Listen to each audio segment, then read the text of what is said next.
चलिए अब बड़ी खबर इस हादसे से जुड़ी एक और मिल रही है। बस हादसे में जोधपुर के जितेश चौहान की मौत हो गई है। बड़ी खबर आपको बता रहे हैं, जैसलमेर स्थित रामगढ़ पावर प्लांट में ये जितेश चौहान तैनात थे। बड़ी खबर आपको बता रहे हैं, जैसलमेर में ये बस में बैठे थे और रामगढ़ में ये पावर प्लांट में तैनात थे। दिवाली मनाने के लिए ये अपने घर आ रहे थे और बताया जा रहा है कि बस में बैठने से ठीक पहले इनकी अपनी पत्नी से बातचीत हुई थी, लेकिन बस हादसे की सूचना परिवार वालों को टीवी के जरिए लगी, जिसके बाद इन्होंने जितेश के नंबर पर फोन लगाया, लेकिन उनसे बात नहीं हो पाई।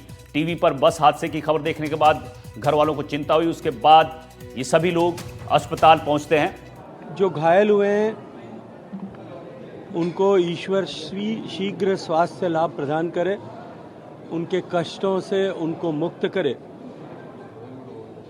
और वो वापस ठीक होकर के घर जाएं, ऐसी उन सब के लिए ईश्वर से प्रार्थना करता हूं। निश्चित रूप से दुर्भाग्यपूर्ण है, जांच का विषय भी है। एक बार जांच की रिपोर्ट आ जाने के बाद में ही इस विषय पर आगे टिप्पणी करना समीचीन होगा। लेकिन मैं इतना अवश्य कहना चाहता हूं, इस घटना को लेकर के जिस तरह की संवेदनशीलता देश के माननीय प्रधानमंत्री जी ने, जब उनको ये विषय संज्ञान में लाया गया, रात को चर्चा के बाद में उन्होंने तुरंत सभी मृतकों के लिए प्रधानमंत्री राहत कोष से 2 लाख रुपए प्रति मृतक और 50,000 रुपए हर घायल के लिए तुरंत सहायता राशि के रूप में घोषित किए। राजस्थान के सम्मानीय मुख्यमंत्री जी ने भी अतीव संवेदनशीलता का परिचय देते हुए शीघ्र स्वयं वहां जैसलमेर और जोधपुर जाकर के घायलों के हालचाल जानने और उनको पूरी चिकित्सकीय सहायता मिले, इसको व्यवस्था को सुनिश्चित करने के निर्देश दिए। कल शाम को जब ये घटना मेरे संज्ञान में आई थी, बैठक चल रही थी, लेकिन उसके बीच में भी मैंने अधिकारियों से बात की, जिला कलेक्टर जैसलमेर से, जोधपुर से, मेडिकल कॉलेज जोधपुर के प्रिंसिपल से, और जैसलमेर से जब घायलों को लेकर के रवाना हुए उससे पहले ही जोधपुर में हमने सारी व्यवस्थाओं को चाक चौबंद किया था। सभी लोग मिलकर के घायलों को शीघ्र स्वास्थ्य लाभ प्राप्त हो, इसके लिए प्रयासरत हैं और हम सब लोग ईश्वर से प्रार्थना करते हुए मृतकों के प्रति एक बार फिर संवेदनाएं व्यक्त करते हैं। केंद्रीय मंत्री गजेंद्र सिंह शेखावत को आप सुन रहे थे। उन्होंने इस हादसे पर दुख जताया है और उन्होंने कहा है कि प्रधानमंत्री राहत कोष से यहां पर मुआवजे का ऐलान भी किया गया है।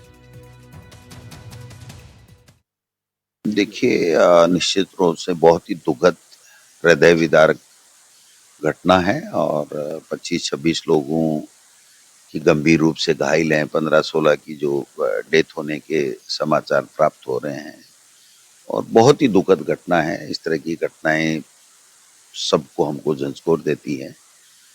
पहले भी अजमेर रोड के ऊपर एक टैंकर से हो गया था, 15-16 लोगों की मौत हो गई थी। उससे पहले मेरे लक्ष्मणगढ़ में एक दीपावली के जस्ट पहले 12 महीने पहले एक बस के टकराने से 10-15 लोगों की मौतें हो गई थी। ये जो हादसे हो रहे हैं, ये हम सब के लिए चिंता का विषय भी है और दुखद पहलू भी है। सरकारों को इन चीजों के ऊपर विशेष रूप से ध्यान देना चाहिए। अब देखिए, मैं सबसे पहले तो उन मृतक आत्माओं की शांति के लिए भगवान से प्रार्थना करता हूं और मैं कहना चाहूंगा कि ये हादसे क्यों हो रहे हैं रोजाना। हॉस्पिटल में आग लग रही है, हाईवे पे अवैध कट से टैंकर एक्सीडेंट होकर लोगों की जान जा रही है और अब जैसलमेर के अंदर जान गई। सरकार का काम होता है मॉनिटरिंग का।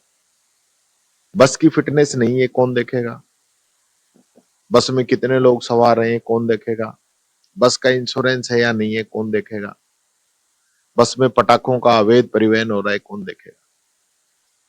तो जो जिन लोगों की जिम्मेदारी है ना, वो उस ओर ध्यान नहीं दे रहे और ये सिर्फ सरकार जो है दिखावा चल रही है। न कोई जिम्मेदारी लेता है, न किसी पे कार्रवाई होती है। सेम नेचर के हादसे बार बार हो रहे हैं। तो आप सुन रहे थे विपक्ष की तरफ से अब रिएक्शन आ रहे हैं। पहले आप पूर्व मुख्यमंत्री अशोक गहलोत को सुना, गोविंद सिंह डोटासरा को सुना और टीकाराम जूली भी आप सुन रहे थे। उन्होंने सवाल उठाए हैं कि अवैध तरीके से जो पटाखे ले जाए जा रहे थे और साथ ही बस की फिटनेस पर उन्होंने सवाल उठाए हैं। यानी सरकार को अब विपक्ष घेरना शुरू कर दिया है इस हादसे पर। ये तस्वीरें जो हादसे का शिकार हुए हैं लोग, 1 अक्टूबर को इस बस को परमिट मिला था, यानी इस रूट पर यह बस बिल्कुल नहीं थी। हमारे साथ शशि हमारे सहयोगी फोन लाइन पर जुड़े हैं। शशि, जैसलमेर हादसे में एक और मौत की खबर है। जितेश चौहान की इस हादसे में मौत की खबर मिल रही है और साथ ही अब विपक्ष जो है वो सरकार को घेरना शुरू कर दिया है, कई सवाल खड़े कर रहा है।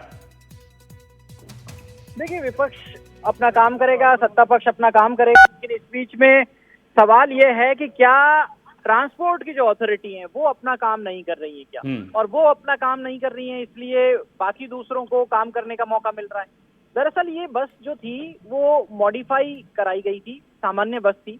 अगर पहले से स्लीपर बस की कैटेगरी में और जो एसी कैटेगरी की बस होती है उसमें आती तो फैक्ट्री फिटेड सामान में जो गुणवत्ता का सामान होता है वो आने की संभावना ज्यादा रहती है। हालांकि कोशिश की होगी इसको अपडेट करा के, मॉडिफाई करा के मंजूर कराने की, लेकिन मंजूरी के समय क्या सभी चीजों को देखा गया? अगर एसी लगाया गया तो किस क्वालिटी का लगाया गया, कौन से ब्रांड का लगाया गया, वायरिंग कैसी थी?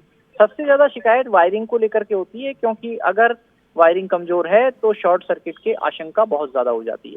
लेकिन अभी जो बात आई जितेश चौहान के निधन की, जितेश चौहान एमएससी केमिकल से किया, उन्होंने केमिकल सब्जेक्ट के साथ में किया, केमिस्ट्री से, और उसके बाद में रामगढ़ पावर प्लांट में उन्होंने जॉब की। अभी प्रमोशन हुआ था, परिवार बहुत खुश था।